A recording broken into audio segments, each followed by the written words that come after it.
Welcome to Accelerate OC, the only show focused on the people leading innovation in Orange County. Join our host, Kerry Ransom, in his conversations with the trendsetters, entrepreneurs, investors, and leaders here, because it's time to Accelerate OC. Good morning. Welcome to Accelerate OC. I'm Kerry Ransom, and thanks always to our engineer, Paul, for making me and my guests always sound so good here at Accelerate OC. Today's episode is sponsored by my friend Jeff Martin, and Jeff's from a company called Collective Genius, and they focus on helping to build high-performing teams for both venture-backed growth companies and venture capital firms. What I really like, and particularly this time of year, we're in the fourth quarter now, is his program called Peak Planning, and Jeff will lead and facilitate a leadership team session for a high-growth company and has a bunch of tools that help around focus, alignment, and accountability, which is what companies need and teams need, especially in those growth stages. And he can help set up a 3-year vision, 1-year plan, and those quarterly benchmarks, or what often people now call OKRs, to stay on track. And at this time of year, as people are starting to think more and more about 2020, which is amazing that that's just around the corner, doing those leadership offsites can be really helpful. So if you have any interest in learning more about peak planning, hit me up, and I'm happy to introduce you to Jeff. I'm super excited to have my friend Beckham Thomas with me here today at Accelerate OC. And before we talk about his current startup, DCR, let me tell you a little bit about Beckham, as he is born and raised Orange County and is committed to building it here. So, of course, that makes me want to have him on Accelerate OC so he can tell everybody about it. So Beckham has the founder and CEO of, as I said, DCR, but it's really Dealer Credit Resources. And it's a software as a service, or SaaS company, focused on the commercial equipment financing industry. And I'll let him talk a little bit more about that, as it's probably not a topic that a lot of people have familiarity with. And so the way I think about it is, small business. I grew up in a small business family. We had equipment. We were buying trucks. We were buying other pieces of equipment to operate the business. And small businesses do this globally. And I'll let him explain how big of a market this is. It is literally a multi-trillion-dollar market every year.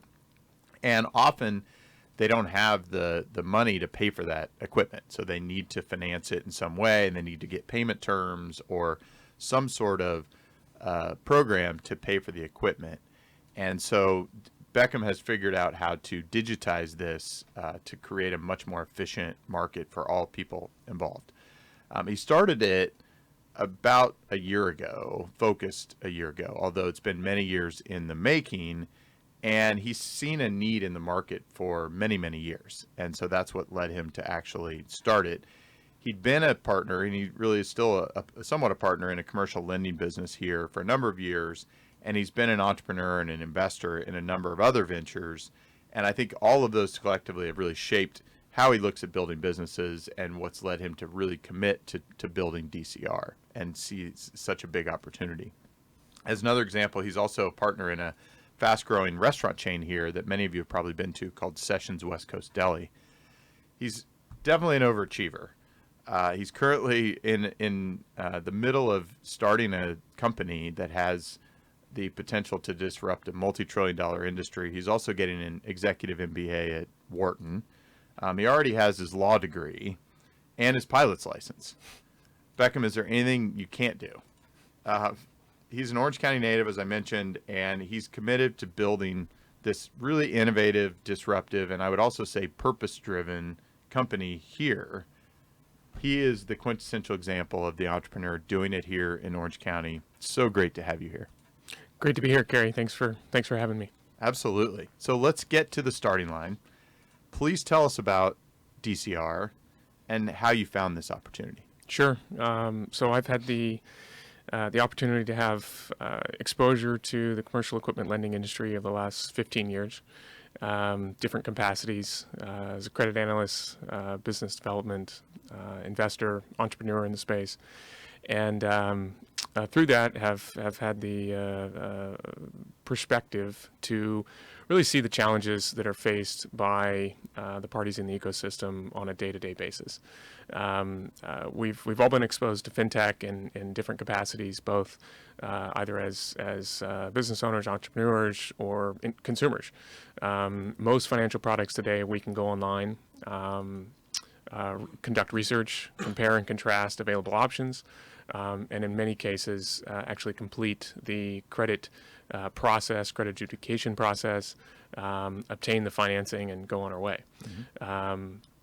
The capital equipment financing industry, as you mentioned, is represented by 1.7 trillion in total U.S. sales annually. Massive. Sure, and the majority of those sales are financed. There's certainly a distribution between the types of buyers of equipment. These are planes, trains, automobiles, trucks, trailers. All the equipment that you see in your dentist's office is ultimately financed. And how that financing is delivered is something that myself, my team has really recognized. There's a lot of pain in and around. It's not an efficient process, and it's not transparent. And you and I have had the opportunity to collaborate over the last number of months in and around this opportunity, and we've, I think, both leaned in and said, hey, there's something that should be better here, and can we build that, and does that work in a venture-funded model? And the outcome of those discussions with yourself and other kind of mentors, advisors, and investors have been absolutely yes. The incumbent parties that are currently very, very happy with their market position have not invested in innovation. And unfortunately, some would describe it as a challenged environment for small business owners to obtain timely, transparent, efficient financing. So as you think about this, let's go a little bit deeper into the market itself. So you mentioned the small business owner. They ultimately are the buyer of the equipment. You have multiple parties involved. In some cases, you have a dealer who represents a set of equipment of some type that is representing brands or manufacturers that are manufacturing it. In some cases, the manufacturers are selling directly to the small business owner. And then you have these financing providers. Sometimes those could be banks. Sometimes those could be other providers of hard money or some sort of money source to do the financing. And you mentioned that a part of the problem is the lack of transparency. But I just described an environment that has many, many parties in it. So now to my question. As you think about that, who is the driver for you? Who is tugging on you to say, I need to really go make this better? Sure. So as we look at the ecosystem, we break out three different kind of distinct parties. There's the capital provider, the bank, the lender. They have a specific risk appetite. They're interested in a particular industry, the borrowers in that industry, transaction size, and ultimately credit risk. There are the manufacturers and their associated equipment dealers that you mentioned. There are large manufacturers, some of which we're familiar with. Caterpillar, John Deere, and there are smaller ones that are interested in competing by offering promotional financing programs. And then there's the SMB, the small business owner.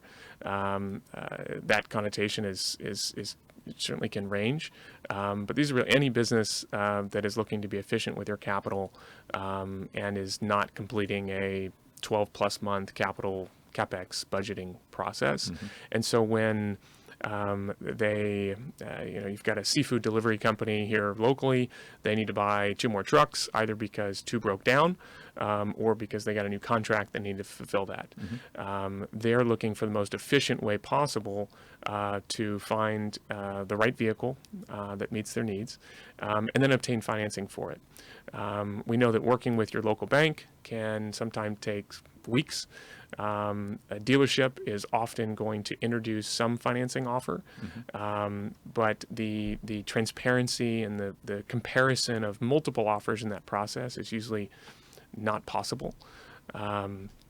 It takes a long time to really understand what the terms of financing that is being offered in the space. We're dealing with commercial lending primarily, and unlike consumer lending, there's not the same regulatory kind of apparatus that exists to make those terms as clear as they are for you and I, say, buying a vehicle, an auto. And so part of DCR's mission is to bring the convenience to that buying process. The dealers right now are having to manage this process themselves, and it's painful. The banks are seeking to lower their costs and increase their distribution, so find more customers. So they have the balance sheets that they want to. Absolutely. This isn't a new asset class. The banks have been in this market in about the same capacity, processing transactions about the same way for the last 25 years. I've had the opportunity to kind of either be an active participant in it or certainly follow along in different capacities. And there's real demand. These parties saying absolutely, we don't know why someone hasn't come and disrupted this space earlier. Part of our thesis is to ultimately build on kind of the initial kind of digitization of the process, but in a way that is not necessarily profit seeking for ourselves. An easy analog is 20 years ago, if we were to buy an airline ticket, we would in many ways need to call a travel agent. That travel agent would have access to available schedules, available options, and then we would be receiving some of those options with economics or pricing that maybe were less than transparent for obvious reasons, that travel agent was commissioned in a particular way. And so they would be maybe moving things to the top of the list. Today, you and I would rarely call a travel agent, Sure. right? We're going to go on Orbitz or Travelocity. So half of our audience probably has no idea that travel agents ever existed. Well, well said. And now we get instant ease of comparison. Sure. So the quality has increased. And we have a lot of confidence that the pricing we're receiving there is the best for us. We can make those trade-offs because we can compare the optionality that exists. We're dealing with sizable purchases for these businesses, right? $50,000, $100,000 in equipment, and many times they just have maybe one option, or they don't have any options in some cases. And the mission with DCR is to be able to provide a process for the equipment dealer that the customer can easily obtain multiple offers at point of sale, which doesn't exist today, and select the one that they think is best for their business. So it enhances the dealer's business, it benefits their customer, and in turn our lender marketplace is better supported because ultimately their origination costs are less. We're a SaaS company. We have a small transaction fee on every transaction, but we're not biased to which transaction. So the opportunity for us to clearly present all terms, fees, anything that we as experienced practitioners believe are important for the buyer to be aware of, we can present digitally in a way that no one has done before. That's great. Well, thank you for going into another level of depth on that. So you have a couple, what I'll call beta customers, and I've had some other guests on the show who have built their businesses on the back of some early customers in a B2B business like this. Often a really smart way to start a company is, instead of just validating it with your own ideas, using actual customers. So as you look at them, how important are they to really prioritizing what you're building and your roadmap at this stage? Great question. They're critical. Fortunately, myself and my team has spent a lot of time living next to, and in some cases actually inside these equipment dealers. So understanding their pain points and understanding where kind of vertically enabled SaaS or software can solve a lot of either their manual processes or really just their pain points. In our case, it's delays, and it's not having the data available to either them as the dealer or to the customer at the time they need it. That takes time for them to go find it. So the origin of this business model actually took place 3 years ago. I was doing some consulting with a large manufacturer. I've set up captive vendor finance programs for manufacturers in the last 10 years. And I was building custom software to support each of these. And that's a pretty significant amount of deep dive, analyzing customer journeys, really understanding what's occurring on the dealer side, their sales team, their finance or credit manager, and then also the individual buyers. So now kind of formalizing this under DCR and creating a SaaS platform that can be deployed to multiple customers. We've been very considerate of what feature functionality is of kind of most interest to the widest audience. So far the feedback and traction has been really strong. That's great. So you mentioned you'd done some previously in setting up some of these programs, you'd done some custom software development. This is really, I think, your first actual software business, and there, as you no doubt are probably growing to appreciate more and more, there's a big difference between building custom software for a program or inside companies and explicitly becoming a software company. So what do you feel like you're learning so far about that difference? Sure. I'm learning a lot. In many ways, technology enablement has been one of the themes that has allowed me to be successful in other ventures. Sure. So I have a lot of appreciation for what software can enable. One thing that I have really stepped into is the ecosystem that we have in Orange County, and the experience in sectors that I have less experience in. Over the last year, I've been able to get a really warm reception from a lot of parties that ultimately want to help DCR advance and kind of achieve the next level of business growth. So connecting with you and many other organizations, individuals in the area has been really rewarding for me, because I think in a lot of ways disrupting an industry doesn't occur by one individual alone, right? It takes a team, and that team is supported by tens if not hundreds of others that believe in the mission, and are willing to roll up their sleeves and really help out with their particular skill set to help make that a reality.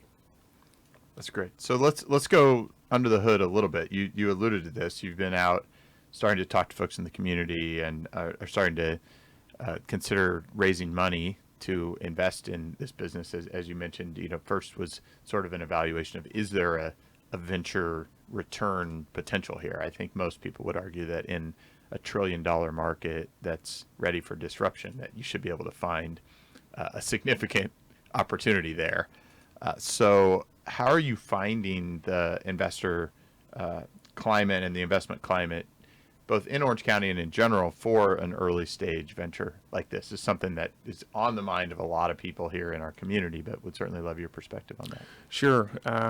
It's a question that I think comes up a lot. Yes. Because Orange County has a fantastic environment of successful middle market businesses. There's a lot of thought leaders, industry leaders with incredible expertise, and a lot of them are themselves participating as angel investors.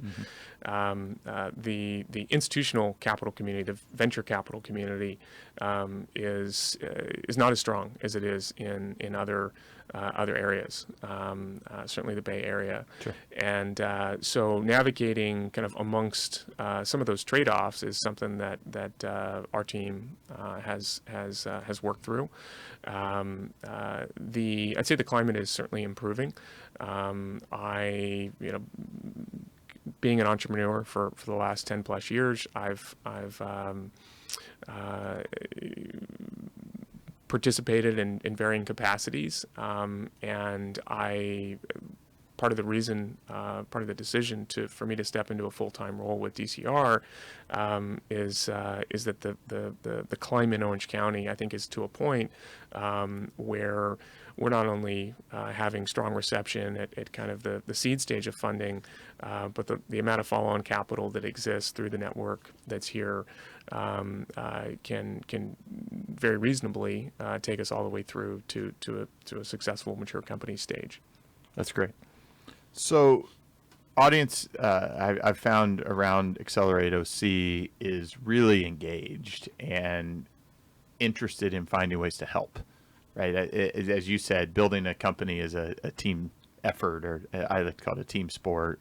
I think building an innovation community is very much the same. And a big part of my reason for starting Accelerate OC was to say, hey, let's give a platform to people like you to talk about what you're doing and try to get the community to come around and find ways to help, because that's going to create a more vibrant Orange County for everyone.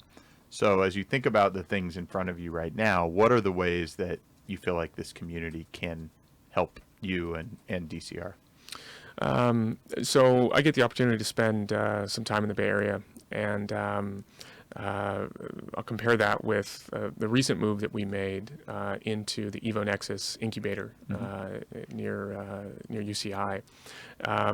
Even just kind of that move has enabled a degree of energy that doesn't necessarily exist. We have phenomenal office parks throughout the county, a lot of great companies, but they're siloed. You don't get the collaboration that you necessarily do in the Bay Area. The frequency or the distribution of startups and the kind of the depth of the ecosystem of all the different service providers and investors and advisors that help support that community is not as dense. I know that there's been quite a bit of discussion, I think, on your show previously. As a county, we're fairly spread out, and to help bring together kind of concentrations where startups can really feed off each other, and it's not just an energy; it's very practical. Sure. A lot of the problems and challenges that early stage companies have, they're common across multiple kind of types of startups, as well as industries. So groups like Evo Nexus, the Cove, OC Accelerate, right? They're opportunities to get that collaboration that an independent kind of siloed startup wouldn't have. Sure. So ultimately that's less opportunities for that startup to be successful. That's all good points. I think a couple things I'll take from that. One is to just continue to challenge the folks who listen to show up, come to those places, come to the events. And I think the other side is I think Orange County's history is one of a lot of self-made, very independent entrepreneurs, and that maybe sets a tone of I've got to do it on my own. I have to figure it out myself. And that willingness to come and raise your hand and say, hey, I need help, or I don't have it all figured out, and look for camaraderie amongst other entrepreneurs, or being able to be open, honest, vulnerable with advisors and mentors, because there are great people here with experience who are really genuinely interested in trying to help. And I think entrepreneurs like you who are willing to collaborate with others. And there isn't a silver bullet, but more people coming together should create better outcomes. I like what you mentioned in terms of camaraderie. In many ways, being in a startup and being an entrepreneur is not an easy endeavor. That's right. And the shared experiences that I have been able to experience are really rewarding. While that other entrepreneur isn't necessarily, in my office, next to me, there's the opportunity to collaborate on certain challenges and certain wins, right? Right. Hey, we just got 2 different term sheets from 2 VCs. Like, how do we, what are your thoughts? And that feedback from someone that maybe was just in that position 6 months ago, maybe with that same VC, the more interaction, nexus, connection points that can occur, the more vibrant the community as a whole will be. That's right. So you've been around Southern California, Orange County for most of your life. What do you appreciate most about it? In many ways, I've made some concessions professionally to be here, especially kind of working in finance. I'd say you're winning personally, but that's another way to look at it. Absolutely. But in hindsight, hindsight's 2020. I was pretty purposeful to go away to college on the East Coast, having grown up here, with the plan to then come back. And so I was fortunate enough to be able to do that. And then it's about building a great life. Work is important. I'm fortunate to have family here, great network professionally and socially. I spend a lot of time, at the beach, and I'm up in the mountains as much as I can be. The lifestyle component here, I think, is absolutely undervalued, in the sense that you don't have to be in a major metropolitan area to get to work at great companies, and all the things that we almost take for granted, whether it's the weather, lack of traffic, great culture, is something that I'm thankful for every day. Yes, I am as well, and I appreciate that. So as you think about Orange County as an innovation community, you mentioned you feel like the movement is headed in the right direction. I see much more intentionality now amongst the community than I have in the 15 years that I've been here, which gets me really excited and encouraged. One of the things I talk about a lot on here is how do we as a community try to create unfair advantage for the entrepreneurs like you who are committed to starting it here, building it here, growing it here. And frankly, we have world-class company examples, but how do we create more of those? How do you think about the things that you feel like would give you unfair advantage? That's a great question. There's 2 things that come to mind. The first is talent. I think that as a county, as a startup community, there are so many great benefits of living and working in Orange County, and I don't think that is as well advertised as it could be. What can we do to develop the talent pool and create the same type of environment where there's a desire to take entrepreneurial risks, and that's not necessarily for the founding team entirely. It's also for the early team members that see the opportunity. My suggestion, the way we do that, we've got great successes in the community today. We need to celebrate them. That's right. It's unfortunate sometimes that some people are like, hey, I didn't know that Restaurant 365 was this incredible, startup growth story. That's right. They're across the street from my office, and I didn't really know of them.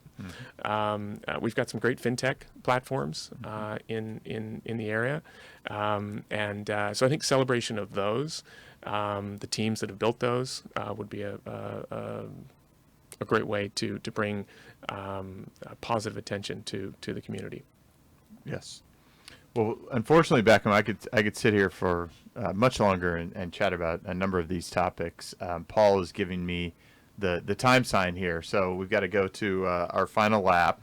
And as is normal for Accelerate OC, is I always like to let the guest share a piece of advice or a key lesson that they've learned thus far that they can share with other listeners to the show or entrepreneurs here in Orange County. So I want to give you that opportunity. Thanks, Gary. Tenet of kind of my philosophy has been to be mission driven. Mm-hmm. There's the necessary boxes that need to be checked to qualify for raising capital for a successful business. But if you break that down, where our team and our advisors and our investors have really found a strong connection, is that we are delivering a solution. We are solving problems in a way that is best for all the parties, and that's empowering. Very powerful. And I think it takes some alignment. Those kind of experienced practitioners in any vertical that you or they may be in, find a better way to do that business and go do it. Mm-hmm. And if that takes kind of changing the business model, disrupting it, that's typically where you find a successful startup venture. Mm-hmm. I agree. And often it's really hard to do while you're doing it the existing way. And so often why entrepreneurs like you have to come at it from a different angle. Beckham, thank you so much for taking the time to join today and for taking all of us on a ride about the DCR story that's just starting to be written, and really look forward to walking with you on this journey in the coming months and years ahead. Thanks also for leading by example. You've been an investor, an advisor, as well as an entrepreneur in this community, and really are, from my perspective, just getting going in helping to accelerate OC. Welcome to the family. Thanks, Gary.